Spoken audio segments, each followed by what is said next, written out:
तसव्वुर करें एक ऐसी फौज का जिसमें सिर्फ 3000 सिपाही 2 लाख की अजीम रोमन आर्मी के सामने खड़े हैं।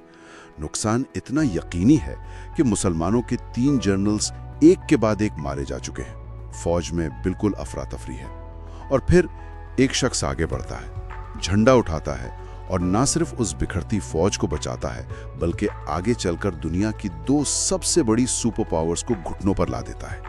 बिल्कुल, और अपनी पूरी जिंदगी में वो कभी कोई जंग नहीं हारता। सही, कभी कोई जंग नहीं हारता। लेकिन इस कहानी का सबसे बड़ा ट्विस्ट जानते हैं क्या है? अपने उरूज पर जब पूरी दुनिया में उसकी फतह के डंके बज रहे थे, उसे अचानक उसके ओहदे से हटा दिया जाता है और वो बगावत करने के बजाय चुपचाप कबूल कर लेता है। तो आज की इस तहकीकी गुफ्तगू में हम जिन तारीखी हवाला जात का गहरा मुताला कर रहे हैं वो किसी आम जंगी कहानी के बारे में नहीं है। राइट। हम एक ऐसी जहनियत और हिकमत अमली को समझने जा रहे हैं जिसने आज का नक्शा हमेशा के लिए बदल दिया। हम बात कर रहे हैं खालिद बिन वलीद रदियल्लाहु अन्हु की।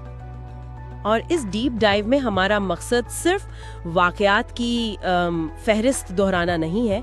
हम ये समझने की कोशिश करेंगे कि क्या हुआ से ज़्यादा क्यों और कैसे हुआ, कैसे एक शख्सियत ने अपने वक्त की जियोपॉलिटिक्स को बदल दिया। सही। उनकी जंगी महारत, जिसे यानी आज भी ऑक्सफर्ड और हार्वर्ड जैसी अजीम यूनिवर्सिटीज़ में केस स्टडी के तौर पर पढ़ाया जाता है, उसके पीछे कौन सी साइंस, कौन सी साइकोलॉजी और कौन सा जंगी फलसफा काम कर रहा था। और हैरत की बात यह है कि इस अजीम जंगी सफ़र का आगाज़ किसी सख्त जान भट्टी में तपने वाले सिपाही से नहीं होता, बल्कि एक अमीर तरीन शहजादे से होता है जिसे जिंदगी में शायद कोई काम करने की जरूरत ही नहीं थी। हाँ बिल्कुल। ताकतवर कबीले बनु मखजूम से। इनके वालिद बिन मुगीरा मक्का के सबसे अमीर आदमी थे। हमारे सोर्सेस बताते हैं कि उनके पास इतना पैसा और इतनी दौलत थी जिसका जिक्र कुरान में भी आया है। राइट। एक ऐसी आला तरीन जिंदगी जहां हर ऐशो आराम दस्तयाब था। तो फिर एक अमीर शहजादा दुनिया का सबसे बड़ा टैक्टिशियन कैसे बन गया? मैं सोच रहा था कि इसका बैकग्राउंड क्या होगा। अच्छा, इसके पीछे ना उनके कबीले का मखसूस पेशा था। बनु मखजूम के पास मक्का को प्रोटेक्ट करने की जिम्मेदारी थी और ये लोग जंगली घोड़ों को ट्रेन करने में, उनकी अफजाइश करने में बहुत माहिर थे। अच्छा। अब इस चीज के मैकेनिक्स को समझना बहुत जरूरी है सीखने वालों के लिए। जब आप एक जंगली घोड़े को ट्रेन करते हैं तो आप सिर्फ वो उस पर बैठना नहीं सीखते। सही, मतलब वो फिजिकली डिमांडिंग तो होता ही है। एग्जैक्टली। और उससे बढ़कर आप उस जानवर के पट्ठों की हरकत, उसकी सांस, उसके डर और उसकी ताकत को पढ़ना सीखते हैं। इस माहौल ने उन्हें बचपन से ही कैवलरी यानी घुड़सवार फौज का मास्टर बना दिया था। उन्हें पता था कि घोड़ा किस टेरेन पर कितनी तेज भाग सकता है और कब थक जाएगा। वाओ। ये एक ऐसी टेक्निकल महारत थी जो उनकी जंगी हिकमत अमली की बुनियाद बनी आगे चलकर। ये बड़ा इंटरेस्टिंग पॉइंट है। लेकिन फिर मक्का के हालात बदलते हैं ना, इस्लाम की आमद होती है। उनके वालिद वलीद बिन मुगीरा हकीकत जानते हुए भी सिर्फ अपनी अना और रिवायती दर की वजह से इस्लाम के दुश्मन बन जाते हैं। बिल्कुल। मुसलमानों पर जुल्म और सितम का सिलसिला शुरू होता है और इसी कश्मकश में हम उन्हें पहली बार मैदान जंग में देखते हैं, जंगे ओहद में। ये वो वक्त है जब मुसलमान जीत रहे थे, मक्का की फौज भाग रही थी और मुसलमानों ने पहाड़ पर जो तीर अंदाज यानी आर्चर्स खड़े किए थे वो समझे कि जंग खत्म हो गई और वो अपनी जगह छोड़ देते हैं। हाँ, और ठीक उसी लम्हे खालिद बिन वलीद पहाड़ के पीछे से आके पूरी बाजी पलट देते हैं। लेकिन यहाँ मुझे एक चीज समझ नहीं आती, जब उनकी अपनी फौज हार रही थी, उनका बाप, उनके दोस्त, उनका कबीला भाग रहा था, तो उन्होंने अटैक करने में इतनी देर क्यों की?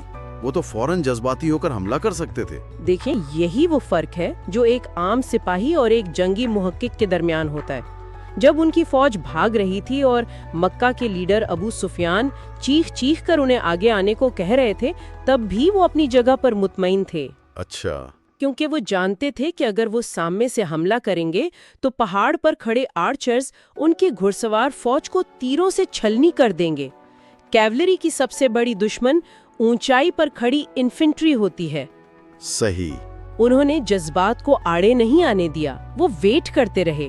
उन्होंने मैदान जंग को एक मैथमेटिकल इक्वेशन की तरह देखा।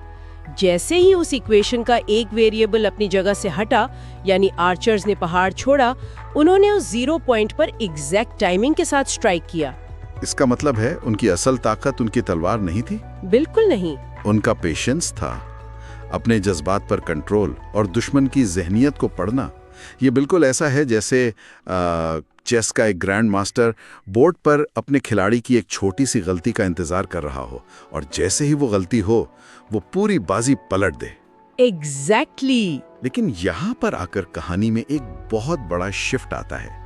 उहद में मुसलमानों को इतना नुकसान पहुंचाने के बाद वही शख्स उनका सबसे बड़ा मुहाफिज कैसे बन गया? ये बड़ा डीप सफर है। सुलह हुदैबिया के बाद उनके भाई वालिद, जो पहले ही इस्लाम ला चुके थे, उनके लिए एक खत छोड़ कर जाते हैं। ये खत और उसके बाद के वाकयात उन्हें इस कदर मजबूर करते हैं कि वो मक्का छोड़कर मदीना का रुख करते हैं। सही। और रास्ते में एक और अजीम मिलिट्री माइंड आमिर बिन अल आस से मुलाकात होती है। दोनों एक साथ मदीना आकर इस्लाम कबूल करते हैं। अच्छा, लेकिन इस नए सफर का जो पहला इम्तिहान था वो जंग मुता था। और सच कहूं तो यहाँ आकर मुझे लगता है हमारे सोर्सेज थोड़ा एग्जैजरेट कर रहे हैं। मतलब 3000 मुसलमानों का सामना 1 लाख से 2 लाख के दरमियान रोमन फौज से। हाँ, नंबर्स काफी ओवरवेलमिंग है। मैथमेटिकली ये इम्पॉसिबल लगता है,